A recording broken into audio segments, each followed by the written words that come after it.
Bah, qu'est-ce que tu fais, Juju? Je mange une carotte, je viens tout juste de l'acheter à la ferme des Roches.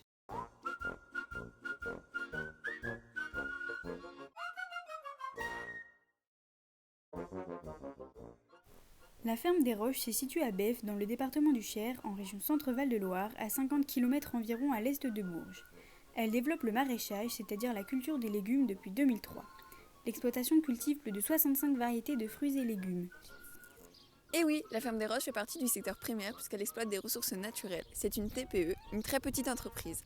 Elle emploie 2 salariés, un chargé de la partie grande culture et l'autre de la partie légumes et magasins, en plus du responsable et du propriétaire. Ce domaine appartient à EDF et est exploité depuis 1990 par Vincent Saillard. Ce dernier est donc un fermier car il loue la terre qu'il cultive. L'exploitation est majoritairement composée de grandes cultures, notamment du colza, du blé, de l'orge et du maïs, mais aussi de pommes de terre et de carottes. On retrouve également des cultures maraîchères composées de serres et d'un potager en cueillette libre. Mais dis-moi Lily, qu'est-ce que la cueillette libre ? Eh bien, Juju, la cueillette libre est un mode de cueillette qui permet aux consommateurs de cueillir eux-mêmes leurs fruits, leurs légumes ou encore leurs fleurs directement sur place. Les clients de la ferme sont plutôt des locaux de tous âges, personnes âgées et jeunes familles. La ferme vend aussi à certaines cantines des environs ainsi qu'à quelques restaurateurs. Cependant, les livraisons restent compliquées à cause de problèmes de transport, coûts trop élevés et manque de temps. Un magasin fermier est aussi mis à disposition où l'on peut retrouver des produits de la ferme, mais aussi des produits d'autres producteurs locaux. Tout à fait, Juju. La ferme a noué 13 partenariats depuis 2017. Pour la vente de produits secs, la ferme touche une marge d'entre 10 et 30% puisqu'il s'agit d'achats-reventes.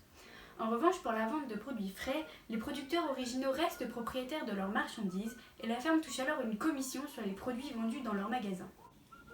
Mais dis-moi Nini, savais-tu que la ferme propose des produits issus de l'agriculture durable et raisonnée ?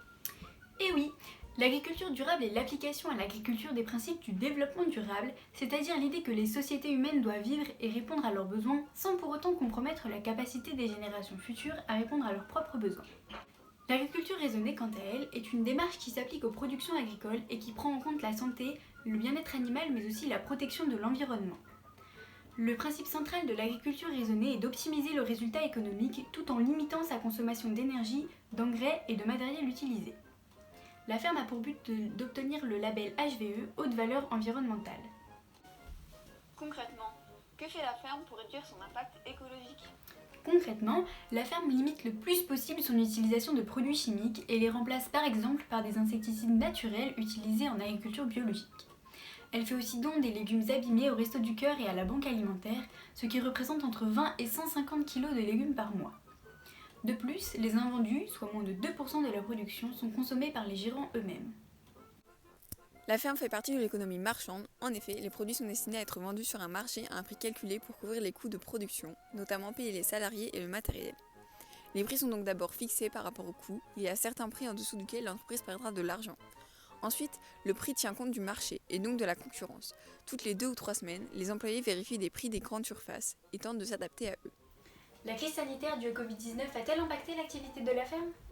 Et oui Nini, comme la ferme a pu continuer à vendre ses produits, cela leur a même été bénéfique. Le nombre de clients durant ce premier confinement a explosé, passant de 5 personnes à près de 150 par semaine. Mais tous ces clients ne sont pas forcément revenus après le déconfinement, ni pendant les confinements suivants, la plupart ayant repris leurs anciennes habitudes de consommation. Bon allez Nini, moi je te laisse, je vais finir de manger ma carotte.